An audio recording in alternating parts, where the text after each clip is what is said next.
Have you ever participated in social interactions but weren't able to build a deep connection with someone?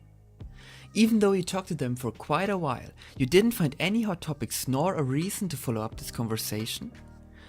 Whether this may be at a networking event, during the first approach of a person that you find attractive, or just throughout a small talk with a relative. It happened to all of us.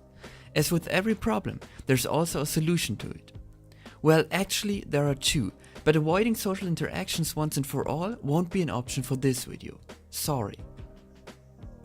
Approaching strangers allows us to get out of our comfort zone, but it won't hurt the experience if we make things easier by becoming better at it. And that's where science comes into play. We are naturally attracted to people that are similar to us. We like people that have the same taste in music as we do, that wear the same clothing brands, that participate in the same sports or read the same books. I bet that, no matter who you are approaching, you two certainly have something in common. All you have to do now is to find that one topic. Once you found it, you got yourself a topic that you can both talk about, and you will find each other more likable at the same time. But why are we more likely attracted to similar people, and how can we search for these similarities? Firstly, it is easier to get along with people who have the same interests and like the same activities. Secondly, it makes us stronger believe in our own opinion if another person agrees with it. And lastly, we feel more likely to predict someone's decisions when they have the same personality type as we do, which then again makes us feel more in control.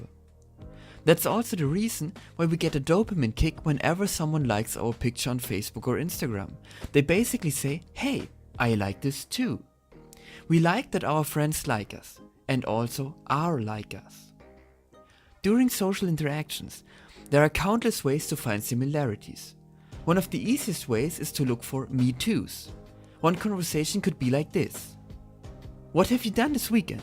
I binge watched my favorite series. Which one? There's nothing better than a chill Sunday with Netflix. Definitely, I finished 13 Reasons Why. Has been quite addicting. Yeah, I loved this show. What did you think of character XYZ? Notice how even in this very short conversation, 3 similarities were to be found, and there will definitely follow an in-depth analysis of the whole series and all the favorite moments. That's really how simply a great friendship can be developed. The same can be applied to sports, hobbies, foods, traveling, school subjects, and much more. You are vegan and see that the other person wears a vegan brand? Welcome them to the club. Follow up a shared interest by diving deeper on the topic. One question that always works is a simple why. Looking for similarities and a response again is a great way to keep the conversation going until you find the next hot topic that you both can talk about for hours. If you ever encounter a situation though, in which you just won't find any way to shout me too, there is no reason to become inauthentic and force one.